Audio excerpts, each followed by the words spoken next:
กับสบายดีสวัสดีFCเมอร์สุขุมเซคอนดีๆแต่หาเขาซื้อสองซักแค่ปักเซ่ได้จ้าพี่น้องพี่น้องสาวแค่สีมาลาวเหลืองสาวแค่ขึ้นไปกทมครั้งแรกเนาะบ่เคยขึ้นไปจากเถื่อครั้งแรกในชีวิตไปอาศัยชีวิตอยู่กทมเป็นแนวใดนะพี่น้องเนาะใส่ชีวิตมวลบอหรือว่าจังไดลำบากบอนะพี่น้องมาสาวแค่กับสีมาลาวสู่พี่น้องฟังกันเลยจ้าเนาะได้เฮ็ดงานหยังแหน่อยู่กทมได้เงินเดือนเท่าไรค่ากินค่าอยู่ค่าห้องเช่าเท่าไรพี่น้องมาเดิมฟังกันเลยจ้างานแหลกของเซาแคที่ว่าขึ้นไปก็คือตอนแหลกหันเอื่อยหางานหายเอื่อยของหมูว่าให้ไม่เห็นงานขายก๋วยเตี๋ยวเนาะเขาจะอยากได้คน2 คนตอนหันก็กำลังออกจากห้องเฮียนใหม่ๆเด้ก็โอ้ยคิดอยากไปขนาดก็เลยบอกอีเมลก็บ่อยากให้ไปได้2 มื้อ3 มื้อแม่ก็ยังว่าบ่ไปดอกลูกยังสิไปก็สิเฮ็ดงานบ่ได้ย้านว่าจะสิหายคิดฮอดแม่คิดฮอดบ้านก็เลยบอกว่าจะได้ก็สิไปคิดฮอดก็สิอดเอาแหละแม่ก็เลยว่าก็เลยตัดสินใจพี่น้องตอนแรกว่าไปเฮ็ดงานขายก๋วยเตี๋ยวหั่นแหละบัดนี้พ่อตะไปฮอดเขาเจ้าอยากได้คนผู้หนึงเนาะเขาเจ้าได้ละคนผู้หนึงค่ะก็สิเอาอีกผู้หนึงเพิ่มเข้ากันเป็น2หลังจากนั้นก็เลยแบบตัดสินใจกับบอกกับหมู่ว่าถ้าว่าเฮาไปเฮาก็ต้องแยกกันได้เฮ้ยอิหยังประมาณนี้เนาะกับหมู่หั่นแหละหมู่สนิทหมู่เฮียนนำกันเนาะก็เลยว่าเฮาก็บ่อยากแยกกันคันซั้นก็เฮ็ดงานก่อสร้างนำกันเนาะก็เลยเฮ็ดงานก่อสร้างนำกันเฮ็ดงานก่อสร้างนำกันเขางานทำอิฐหันเพิ่นให้180สำคัญหมดเนาะ180ตั้งแต่สักแค่เฮ็ดปี2017พุ่นได้พี่น้องเนาะตั้งแต่ปี2017พุ่นเพิ่นก็ให้ปี2000เอ้ยบ่แม่นเด้อเว้ยพี่น้องเนาะปี2000ไทยสักแค่ก็จำบ่ได้แล้วเด้นี่บ่เป็นหยังพี่น้องเนาะสักแค่ก็เข้าไปทำอิฐก็เฮ็ดงานก่อสร้างหลังจากเฮ็ดก่อสร้างมาสักแค่ก็เก็บออมไปหยังคือออกจากก่อสร้างพี่น้องเนาะเพราะว่าเฮ็ดมาเกือบเป็นปีละบัดนี้เจ้านายเพิ่นก็เป็นจะได้ว่าปกติออกคูวิกบัดนี้เงินก็บ่ออกมาพอดีประมาณเดือน1 2เดือนเนาะก็บ่มีเงินกินบ่มีเงินใช้ล่ะพี่น้องเงินงบก็ยังน้อยๆเนาะกินก็เล่มกินขนมไปกับเขาวเนาะก็เลยตัดสินใจหางานใหม่แนวนี้ก็เงินก็คือสิบ่ออกดอกเนาะย้านว่าเฒ่าแก่เพิ่นมีปัญหาเพิ่นก็บ่ได้มาเคลียร์กับเด็กน้อยเด้เอาบ่ได้มาเคลียร์กับคนงานได้พี่น้องเพิ่นก็บ่เห็นมาเลยเนาะหลังจากนั้นก็เลยแบบให้แฟนของเอ๋ยหางานให้เนาะเพราะว่าเอ๋ยอยู่บ้านเด้แฟนเพิ่นก็อยู่ไทยก็เลยให้หาให้ก็เลยมีคนเฒ่าแก่เพิ่นรู้จักกันแล้วก็อยากได้งานขนมปังเนาะเฮ็ดงานขนมปังพอแต่พี่อายบอกปุ๊บสักแค่ก็รับปากเลยว่าสิไปเนาะก็เลย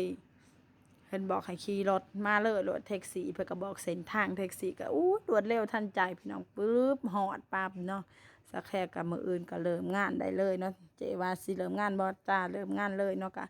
พักกินอยู่น้ำเลาหมดเนาะแล้วก็ให้เดือนหนึ่งจำบ่ได้เนาะเว้าผิดพลาดก็ขอโทษขออภัยนำเด้อพี่น้องเด้อเพราะว่าผ่านมาก็โดนสักแค่ก็จำบ่ได้ก็สิว่าประมาณ7,000นี่ไปเนาะ7,000สักแค่ก็เฮ็ดไปเหลือเท่าแก่ก็ใจดีหลายพี่น้องเนาะอยู่8 ริ้วฉะเชิงเทราเฮ็ดงานขนมปังเนาะตอนแรกเฒ่าแก่ก็สอนเนาะของหาข้าวไปใหม่ก็บ่เป็นเด้สอนเฮ็ดกับเราคุมื้อเนาะบัดพอสักแค่ก็เจอแอบที่เลาสอนบอกว่าเฮ็ดใส่นั่นใส่นี่เนาะอืมสักแค่ก็เฮ็ดเป็นได้หลังจากนั้นสักแค่ก็เฮ็ดเป็นเนาะเฮ็ดเป็นเฒ่าแก่ก็ป๊าปล่อยให้เฮ็ดเองเนาะบางทีขนมหลายออเดอร์หลายแล้วก็มาเฮ็ดซอยบางทีก็มีเค้กมีหยัง ตอนแรกสักแค่ก็เฮ็ดเค้กบ่ทันเป็นแล้วก็เบิ่งเราเฮ็ดไปบัดนี้ก็ทอดแต่สักแค่เป็นผู้ซอยแล้วตีสีตีหยังให้เราเนาะหลังจากนั้นสักแค่ก็ลองมาแอบเฮ็ดรูปคิตตี้รูปโดเรมอนอิหยังสักแค่ก็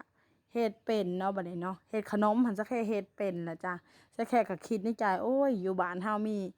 อ่าเครื่องครบแนวนี้เด้เนาะถ้าว่าสักแค่ได้มีหั้นคือสิได้มาเป็นอาชีพหลักอยู่บ้านเลยคือสิสบายเนาะเพิ่นเนาะเพราะว่างานขนมปังมันก็ โอ้ยสักแก่ก็เป็นคนมักกินขนมอยู่แล้วพี่น้องเอ้ยบอกได้เลยว่ากินจนบ่กินข้าวกินขนาดพี่น้องเนาะเพราะว่าใส่อิหยังก็มีเนาะบ่ว่าสิเป็นใส่อ่าใบเตยสังขยาเนาะแล้วก็สิเป็นเผือก เป็นถั่วดำอิหยังนี่แหละพี่น้องหลายๆสายจ้ะเนาะสักแค่ก็กินครบทุกสายเลยสักแค่ก็เฮ็ดเองเป็นเนาะหลังจากนั้นแหละสักแค่ก็ลาแล้วก็บ้านเฒ่าแก่แล้วก็ใจดีเนาะเลิกงานปุ๊บแล้วก็พาไปตลาดแต่ยังได้พี่น้องเนาะเข้างานก็8 โมงเลิกก็ แล้วแต่เฮาเฮ็ดบ่หลายเนาะเพราะว่า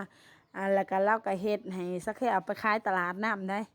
ผ่านไปหลายๆเดือนมาซังเลาก็ให้สักแค่ออกตลาดน้ำเนาะไปขายตลาดแหน่ไปส่งแหน่นะเพิ่นเนาะไปขายในตลาดสักแล้วก็ไปส่งสักแค่ขายตลาดบางทีแล้วก็ท่ารับกลับมาบางทีแล้วก็ไปเบียกแล้วก็ตอนแรกแล้วก็จักไปรับนะก็ม่วนพี่น้องเนาะ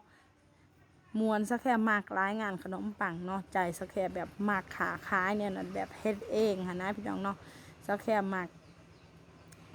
ก็คือถามเดือนนี้จำได้บ่ก็สิจำได้อยู่เนาะเฮ็ดเนี่ยก็คือสิเฮ็ดเป็นอยู่เถอะพี่น้องเนาะแต่ก็อาจสิมีบันลงบางอย่างนี่เนาะหลังจากนั้นสักแค่ก็กลับเมื่อบ้านแล้วขึ้นมาใหม่ก็เอื้อยก็เฮ็ดงานอยู่หัวลำโพงเอื้อยก็ได้ขึ้นไปเฮ็ดงานหัวลำโพงเนาะหลังจากนั้นสักแค่ก็ไปพักกับเอื้อยบัดนี้เอื้อยว่าบ่ต้องไปดอกฉะเชิงเทรามันไกลเนาะสักแค่ก็ตั้งใจแบบสิไปเฮ็ดนะหั่นหม้องหั้นอีกเนาะเอื้อยก็ว่ามันไกลได้เวลาอันนี้มากก็มันก็ยากมันก็ค่าใช้จ่ายก็แพงเนาะก็ให้มาเฮ็ดนำกันนั่นแหละก็เลยว่าเฮ็ดใกล้ๆกันงานเลี้ยงน้องเนาะสักแค่ก็บ่แม่นงานเลี้ยงน้องงาน เดี๋ยวสิหางานให้ผู้ดีได้งานนะงานหมูสเต็กเนาะให้งานหมูสเต็กก็ได้บ่เดือนหนึ่งพี่น้องให้งานหมูสเต็กหั่นแหละเฒ่าแก่ก็ใจดีอยู่แล้วก็ส่วนมากคนรวมงานก็สิเป็นคนพม่าคนไทยใหญ่เนาะก็ใจดีจ้าพี่น้องเนาะเวลากินข้าวกินน้ำก็กินรวมกันนี่แหละพี่น้องเนาะแต่ว่าสักแค่ก็ใจบ่ค่อยมักเนาะคือว่าแหละงานที่เฮาบ่มักก็มีในใจหั้นเนาะก็เลยตัดสินใจออกเนาะสักแค่ก็อยู่บ่ค่อยได้ดอกก็เลยว่าเนาะก็เลยออกหลังจากออกนั้นมาสักแค่ก็เลยเอื้อยหางานให้เนาะแล้วก็ว่ามีงานเลี้ยงน้องเด้อเนาะงานบ้านก็บ่ต้องเฮ็ดอ่าเฮ็ดกินเฮ็ดอยากก็บ่ต้องเฮ็ดทอแต่เอาน้องเล่นพาน้องส่งน้องไปโรงเรียนป้อนข้าวน้องอิหยังประมาณนี้เนาะสักแค่ก็ลองไปเฮ็ดเบิ่งเนาะสักแค่ก็สักแค่เองก็เป็นคนหักเล็กน้อยเนาะตัดสินใจไปเฮ็ดก็น่าสิเฮ็ดได้อยู่นะเนาะสักแค่ก็เลยไปเฮ็ดแทบอิดแล้วก็ให้เดือนหนึ่ง9,000เนาะกินอยู่น้ำเลาเมิดเข้างาน6 โมงเนาะเพราะว่าต้องเข้างานเสาร์เพราะว่าน้องเรียนเข้า6 โมงแล้วก็เลิกทุ่ม 1เนาะหลังจากนั้นสักแค่ก็เตรียมงานเข้างานเรียบร้อยเนาะตื่นสายมาสักแค่ก็เตรียมชุดเตรียมหยังใส่ให้น้องไปโรงเรียนป้อนข้าวป้อนน้ำกาวผมกาวหยังเนาะกลับมาจากไปส่งน้องโรงเรียนสักแค่เองก็รีดผ้าแล้วพ่อลูกค้าหลายอยู่หานเจแล้วก็ให้ไปซอยงานที่ร้านเนาะกลัวสิได้เวลาไปรับน้องหั้นนะก็เลยไปที่ว่าเราหายไปเฮ็ดซอยที่ร้านแล้วก็หายติปต่างหากได้จ้าพี่น้องเนาะเราก็หายบางทีก็100บางทีก็แล้วแต่เนาะบางทีเราก็แต่ว่าเราก็หายเราใจดีหลายอาม่าอากงเนาะแต่ว่าแม่ของน้องพ่อของน้องก็ต้องออกไปทำงานคู่มือเนาะเพิ่นเนาะสักแค่ก็ต้องไปรับไปส่งกับอาม่าไปรับไปส่งหลังจากนั้นก็ไปรับไปส่งน้องคู่มือบัดนี้เจเราบางทีเราก็ติดธุระติดหยังแล้วก็ให้สักแค่ไปรับเองสักแค่ก็โดยความว่าแบบเคยสิ้นไปการเดินทางสักแค่ก็สำนักเลยนะเอาง่ายๆแบบเคยไปรับไปส่งเลยเนาะสักแค่ก็เลย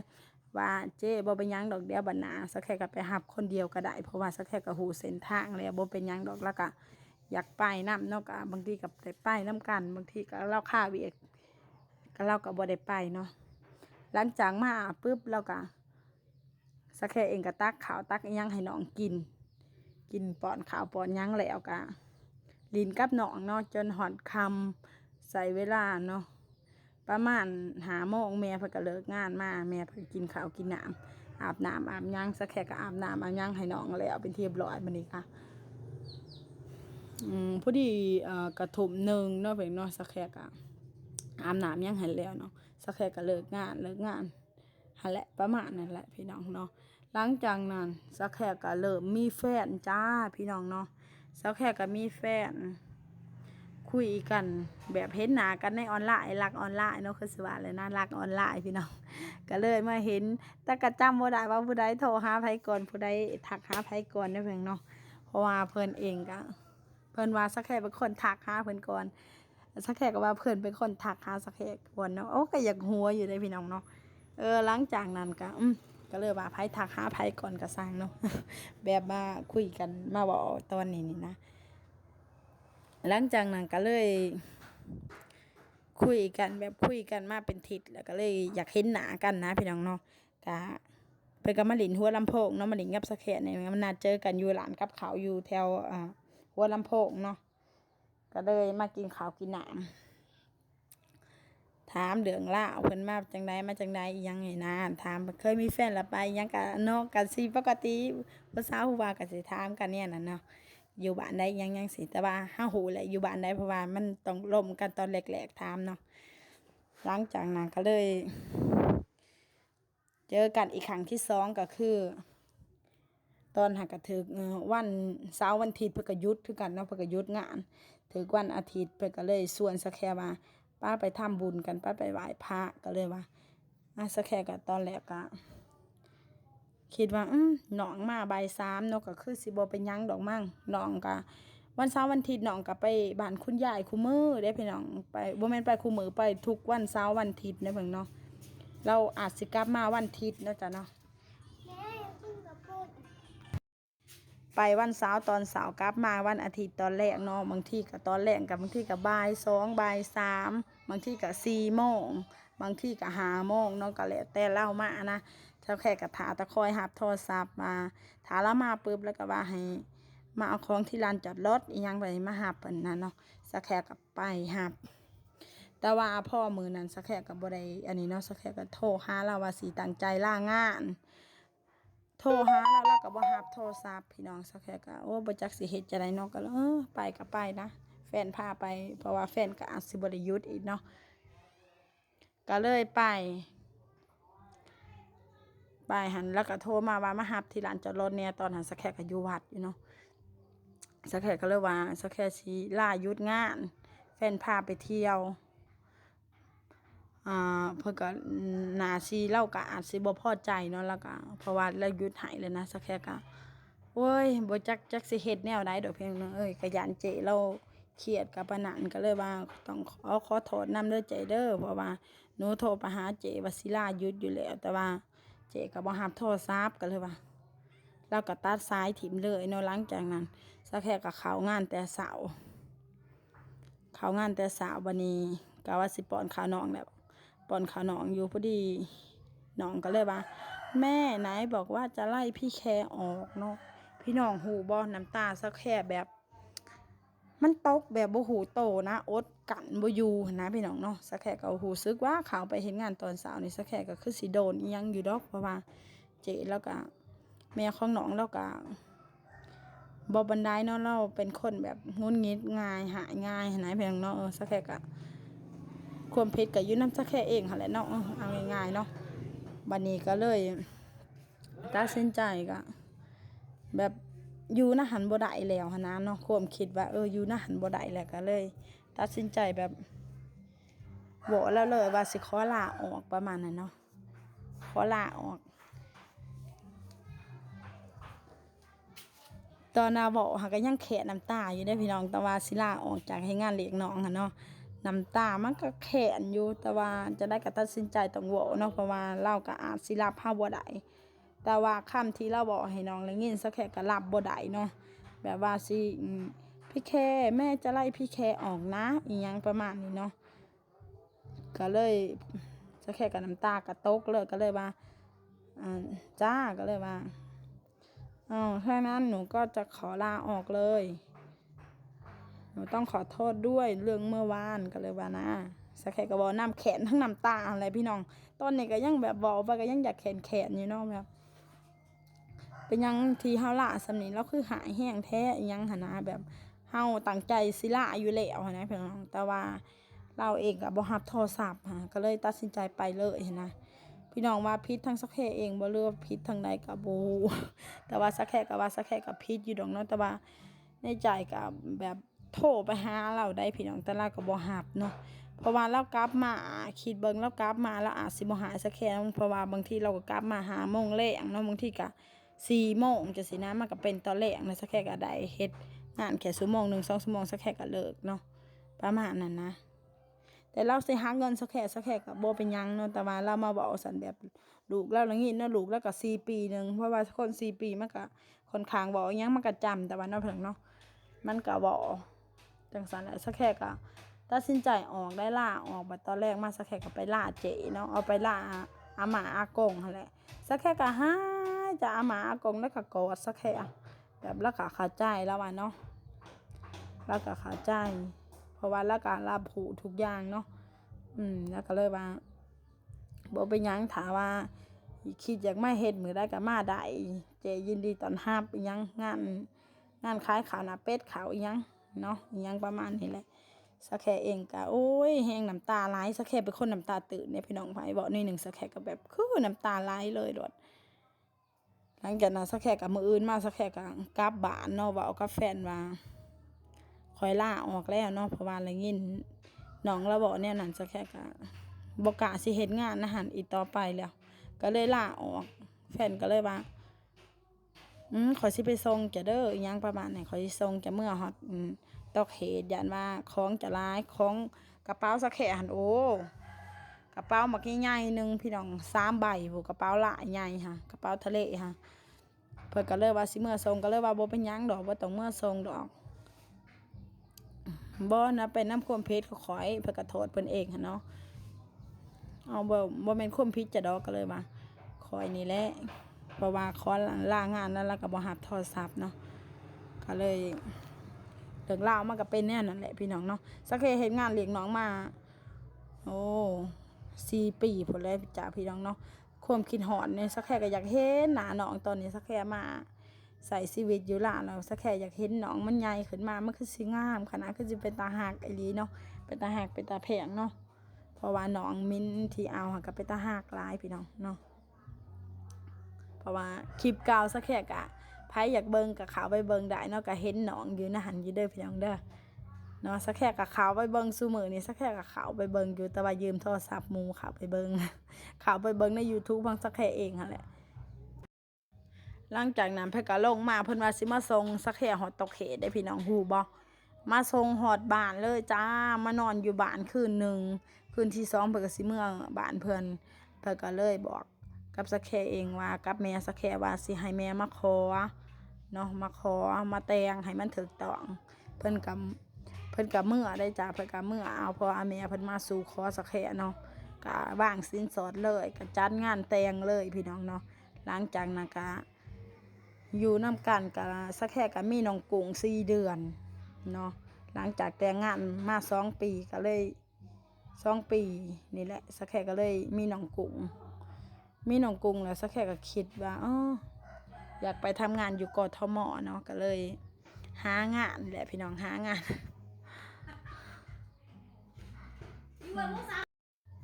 หลังจากนั้นสักแค่เองก็แต่งงานยังก็มีน้องกุ้งเนาะก็มีน้องกุ้ง4 เดือนสักแค่ก็เนาะก็มีงานก็ให้สักแค่ไปเฮ็ดนำกันเนาะสักแค่ก็ไปได้พี่น้องไปเนาะตอนมีน้องกุ้ง4 เดือนเฮ็ดงานอยู่อีสังสักแค่ก็จำบ่ได้แหละเฮ็ดงานนะขายส้มตำงานสักแค่เฮ็ดสินจุ่มเนาะสุกจุ่ม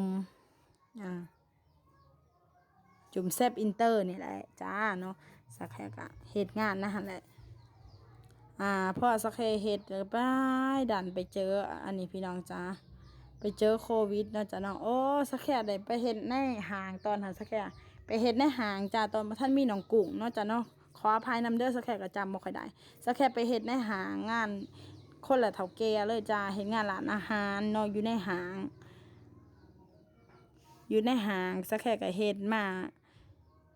ขึ้นไปบ่พอข่าวพอดีโควิดเขาก็เลยปิดเนาะเพราะว่าแถวห้างมันก็อันตรายมากเนาะโควิดก็เลยปิดหลังจากนั้นปิดแล้วก็บ่มีงบว่าบ่มีมื้อเปิดนะบ่มีกำหนด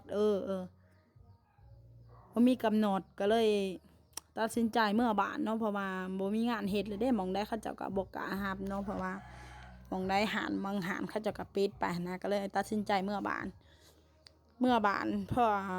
แต่โควิดเงียบสักข่าวเนาะ เงียบแล้วสักแค่ก็เลยมีน้องกุ้ง4 เดือนจ้ะสักแค่ก็ขึ้นไปใหม่อีกเนาะบ่ยอมแพ้ได้พี่น้องเนาะเพราะว่าเงินเฮายังบ่ทันมีเก็บเลยเนาะสักแค่ก็ต้องขึ้นไปใหม่อีกหลังจากขึ้นไปหันสักแค่ก็ได้เฮ็ดงานจุ่มแซ่บอินเตอร์เนาะจ้ะเนาะ